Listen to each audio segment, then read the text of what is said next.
Vamos a terminar con los dos últimos temas, enfermedad testicular y miscelánea. Y empezamos con el cáncer testicular, típico en varones entre 20 y 40 años. Y aquí lo más frecuente es que sea de células germinales, que ahora explicaremos lo que es.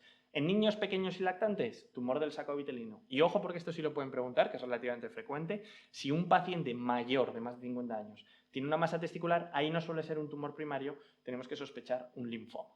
Tenemos diferentes factores de riesgo, como la criptorquidia, la orquitis o el isocromosoma 12, que no suene, pero sobre todo lo que quiero que os quedéis es la presentación del cáncer testicular. Se presenta como una masa testicular asintomática. Todo paciente que tenga una masa testicular asintomática es un cáncer hasta que se demuestre lo contrario. Y de hecho el 50% ya tienen metástasis al diagnóstico. Hay veces que nos pueden dar síntomas si producen hormonas. Por ejemplo, el coriocarcinoma puede generar ginecomastia. O el tumor de Leydig, que es rarísimo, puede dar virilización. Pero la clave es una masa testicular asintomática. Y ahí siempre tenemos que pensar en un cáncer de testículo. ¿Qué es eso de tumor de células germinales, que son lo más frecuente? Quiere decir que se forman de las células que forman los espermatozoides. Cuanto más diferenciado esté, cuanto más se parezca a un espermatozoide, tendrá mejor pronóstico y lo llamaré seminoma. Por el contrario, cuanto más precoz sea, cuanto menos se parezca a un espermatozoide, suelen ser más agresivos y los llamaré no seminomas, ¿vale? Y aquí el más típico es el carcinoma embrionario. En general, en el MIR solemos diferenciarlos así, seminoma y no seminoma. Los seminomas suelen ser un 30-50%, se diseminan vía linfática y suelen tener en general un mejor pronóstico, además de que son radiosensibles. Hay una cosa que tienen los seminoma que jamás va a elevar, y es la alfa-fetoproteína, ¿vale? Y esto tenemos que recordarlo. Si a vosotros en el enunciado os ponen que ese tumor eleva la alfa-fetoproteína, eso no va a ser un seminoma. ¿Hay veces que puede elevar un poquito la beta-HCG? Sí, un 10% de los casos, pero lo que nunca va a hacer es elevar la alfa-fetoproteína. Y luego tenemos los no seminomas, que son el resto. Estos son más agresivos, se diseminan vía hematógena, son radioresistentes y estos pueden elevar diferentes marcadores. Típicamente el coriocarcinoma, que tiene corio, suele elevar la gonadotropina coriónica, la beta-HCG, y los que tienen embrión suelen elevar la alfa-fetoproteína. Es fácil acordarse porque el carcinoma embrionario y el tumor del seno embrionario elevan la alfa-fetoproteína, embrión-feto. Pero esto no es siempre así, me refiero. Un coriocarcinoma puede no elevar nada. O un coriocarcinoma puede elevar tanto la beta-HCG como la alfa-fetoproteína. Es decir, que luego puede elevar una, pueden elevar las dos, pueden no elevar ninguna, pero lo que seguro tenemos que recordar es que el seminoma jamás va a elevar la alfa-fetoproteína. ¿Cómo hacemos el diagnóstico? Imaginaos que os viene un paciente con una masa testicular. Lo primero que tenemos que hacer es una ecografía. Y si tienes una masa, y si tienes una ecografía como esta, en el cual se ve un testículo homogéneo, sin ninguna lesión, pues ya está, te quedas tranquilo. Ahora bien, como veas una ecografía como esto de aquí, que tenemos una lesión sólida de diferentes densidades, ojo, porque eso sí que parece un carcinoma testicular, ¿vale? Y puedes decir, ay, es pequeñita, por favor, biópsiamela, no me quites todo el testículo, me da igual. Como yo vea una masa que no me gusta, te amputo el testículo. Orquiectomía inguinal, ¿vale? Esto es otro de los distractores que también ha caído. No es transescrotal, no quitamos el testículo a través del escroto, es inguinal porque si no favorecemos la diseminación. Además, sacaremos marcadores tumorales para el seguimiento y porque nos va a orientar la recaída y haremos un body tag para valorar si hay extensión o no. ¿Por qué nos interesa tanto lo de la extensión? Porque típicamente los tumores testiculares suelen irse a los ganglios retroperitoneales, ¿vale? Y eso tenemos que mirarlo. Si son poquitos ganglios, suele ser un 2A-B, pero como sean varios ganglios y de gran tamaño o tengan ya metástasis viscerales, ya es un 2C o 3. No hace falta saberse el TNM, sino recordar que es típico que se vaya a los ganglios retroperitoneales. Pues bien, tenemos un paciente que ha venido con una masa testicular, le hemos hecho una arquiectomía, hemos hecho un estudio de extensión y hemos visto que es un seminoma. Si es un seminoma, en los estadios 1 o 2, ¿vale? Que lo que solemos hacer es completar o bien con radioterapia o bien con quimioterapia. Ocasiones muy concretas, que sea un estadio 1, todo perfecto, puedes hacer observación, pero en general quedaros con que aunque sea estadio 1 o 2, solemos completar con radioterapia o quimioterapia. Y directamente, como sea un estadio 3, ponemos quimioterapia. En el no seminoma, como hemos dicho que no era radiosensible, siempre lo habitual es que completemos con ciclos de quimioterapia. Y tenemos que recordar la quimioterapia porque antes o después va a acabar cayendo, que es tipo BEP, bleomicina, etopósido, cisplatino. Vamos con la criptorquidia. ¿Qué es la criptorquidia? La falta de descenso de uno de los testículos al escroto al nacimiento.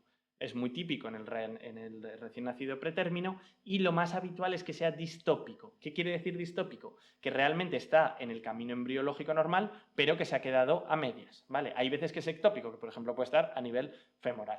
¿Cuál es la clave? Lo que tenemos que recordar de la criptorquidia, que tenemos que corregirla antes de los 12 meses con orquidopexia. Tú hasta entonces, 6-12 meses, puedes dejar que baje, pero a partir de ahí hay que quitarlo, hay que bajarlo, porque tiene riesgo de esterilidad y riesgo de hacer un carcinoma testicular. Vamos con la patología de micción y vamos a ver los 3 tipos de incontinencia que hay. Chicos, cuando hablamos de incontinencia también, sentido común, ¿vale? Esto nunca lo han preguntado, pero si un paciente viene con incontinencia de una semana de evolución, no vamos a pensar en una de estas 3, ¿vale? Lo que tendremos que pensar es, tendremos que descartar algo que justifique una incontinencia aguda, como puede ser pues, una infección del tracto urinario, que se le hayan puesto tratamientos como los diuréticos, que no tenga otra enfermedad subyacente, etc. Cuando hablamos de una incontinencia de este tipo, lo que solemos hablar es de tipos de incontinencia crónicas, generalmente más de 4 semanas y una vez hemos descartado que no haya otras causas que lo justifiquen. Otro pequeño tip, si alguna de las opciones que os ponen de tratamiento es medidas higiénico-dietéticas, entrenamiento vesical, todas esas cosas que suenan muy bien, ¿vale? Que las suelen poner los geriatras porque esto es más frecuente en pacientes mayores, marcad esa porque suele serlo, ¿vale? Y una vez hemos dicho esto, vamos ahora sí con los 3 tipos de incontinencia que hay. Tenemos la de estrés o la de esfuerzo, la de urgencia y la que es por rebosamiento. La de estrés o de esfuerzo es esto que veis aquí, es la típica abuelita que empieza a reírse y dice, ay, ay, ay, que se me escapa el pis, que se me escapa el pis, y se le escapa el pis. ¿Por qué se produce la de estrés o la de esfuerzo? Porque lo que falla es el esfínter uretral, ¿vale? Es típico en situaciones de debilidad del suelo pélvico, como pueden ser los partos, o en pacientes que hayan tenido alguna cirugía pélvica. Como el esfínter realmente en el día a día está bien, el problema que tiene es que cuando hay un aumento de presión, como puede ser la risa, la tos, supera la presión, la fuerza que puede hacer el esfínter, ahí se escapan unas gotitas, se escapa muy poco, ¿vale? El volumen urinario que tenemos de pérdida en este tipo de incontinencia es bajito. Y el volumen residual que queda en la vejiga realmente suele ser bajo normal. ¿Por qué? Porque es una paciente que de normal va bien al baño, no es que tenga retención. Es solo en esos momentos en los cuales la presión supera la capacidad del esfínter. Se pueden hacer ejercicios de ejercitar músculos pélvicos, cosas así y tal, pero normalmente suele ser necesaria la cirugía cuando son casos severos. Luego tenemos la de urgencia o hiperactividad. Es ese abuelito que le entran ganas de orinar y tiene que ir corriendo y acaba orinando ahí detrás de un seto porque no llega. ¿Por qué se produce la de urgencia? Por contracciones indebidas del detrusor. Típico en pacientes con enfermedades neurológicas como el Parkinson o lo hemos visto en la hiperplasia benigna de próstata ya en situaciones más avanzadas. Y aquí, como se contrae todo el detrusor, se contrae toda la vejiga, el paciente se orina entero encima. El volumen urinario es tremendo, ¿vale? Es muy alto. Y el volumen residual es bajo porque ha orinado todo. ¿Qué es lo que hacemos en estos casos? Reentrenamiento vesical, ¿vale? Que suele ser que vaya frecuentemente al baño, etcétera, pero de fármacos hemos dicho que había 2. Los anticolinérgicos, la oxibutinina, que no gusta mucho a los geriatras por el riesgo de demencia, glaucoma, delirium y tal, y el que está muy de moda últimamente, que es un beta 3, que es el mirabegrón, que puede dar hipertensión. Y luego tenemos el que es por rebosamiento, que es esta imagen de aquí. Es una vejiga que generalmente ya por un daño neurológico o por una obstrucción muy grave está totalmente dilatada, llena de pis y no es capaz de vaciarse, ¿vale? Es típico eso en situaciones de obstrucción muy grave o de atonía vesical, una lesión medular, por ejemplo. ¿Cuál es aquí el problema? Que es una vejiga que está totalmente llena de pis y cuando no puede más cae alguna gotita, pero no se vacía entera. El volumen urinario que cae realmente es poquito, son gotitas. Pero cuando tú le haces la ecografía, lo que ves es que el paciente tiene un volumen residual en la vejiga enorme, más de 100. Lo que tiene es un globo vesical. ¿Qué es lo que tenemos que hacer ante un globo vesical? Lo primero, sondar al paciente y ya luego veremos cuál es la causa. Si es atonía vesical, habrá que hacer sondajes intermitentes. Si es, por ejemplo, una hiperplasia benigna de próstata severa, habrá que plantear una RTU. Y vamos a terminar con esto, que es la miscelánea que ha caído alguna vez, pero es un tema poquito rentable. Si os dicen, ¿cuál es la anomalía congénita más frecuente del aparato urinario? Lo hemos dicho, el reflujo vesicoureteral. Lo que pasa es que no se considera una malformación. Si os preguntan que cuál es la malformación congénita obstructiva más frecuente, es la estenosis de la unión piel-ureteral que se diagnostica en los neonatos. Si os dicen la anomalía obstructiva infravesical más frecuente, suelen ser las válvulas ureterales posteriores y que nos suene que si nos hablen concretamente del uréter, es la duplicidad ureteral, que no es otra cosa que tenemos 2 uréteres. Y quiero matizar estos dos traumatismos, porque fue una pregunta el año pasado. No creo que vaya a volver a caer, pero bueno, como cayó, es bueno que nos suene, que es el traumatismo uretral y el traumatismo del pene. Generalmente van juntos, ¿vale? Cuando tú tienes una fractura de pene, es frecuente que se fracture también la uretra, pero a veces pueden ir separados.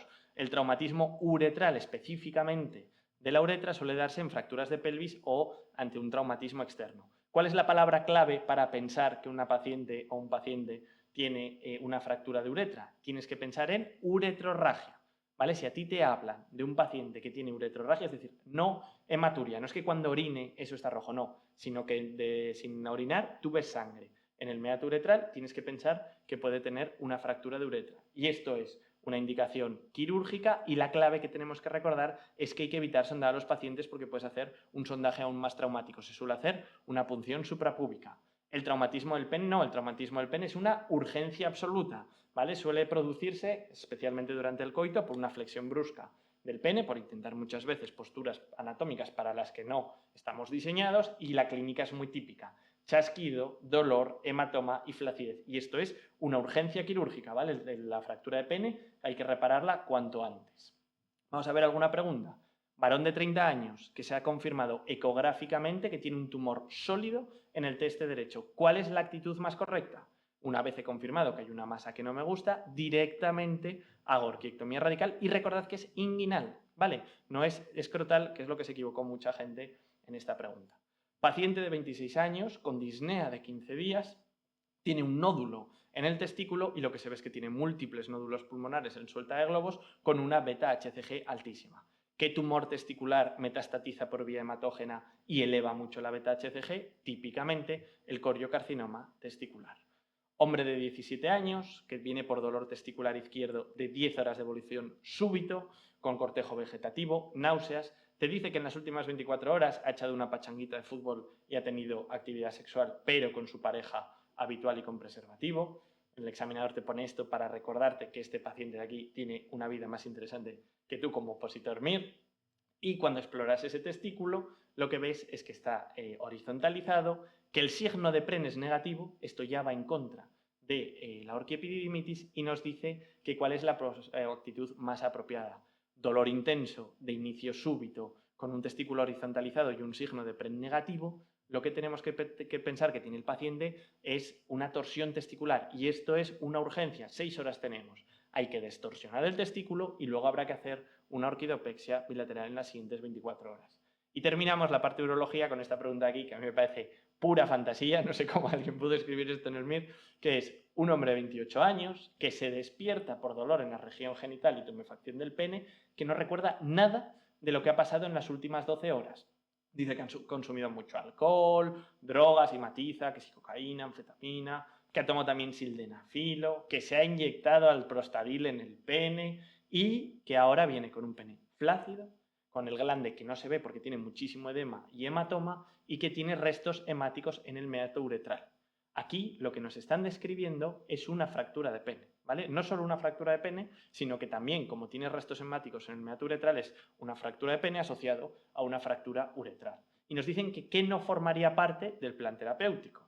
De las opciones que nos dan, sí que vamos a hacer una revisión quirúrgica urgente, hay que evitar sondar porque puede ser traumático y que hagamos aún más daño, y se puede plantear una ecografía del pene, no es estrictamente necesario. Lo que seguro no vamos a hacer es una gasometría de cuerpo cavernoso. ¿Por qué? Porque la gasometría de cuerpo cavernoso se hace en el priapismo, que es justo lo contrario. En el priapismo lo que tenemos es una erección de más de 4 horas, ¿vale? Este paciente lo que tiene es un pene flácido, con hematoma, restos hemáticos, y tú sospechas una fractura de pene. Eso es una urgencia quirúrgica. Descansamos 5 minutos y volvemos.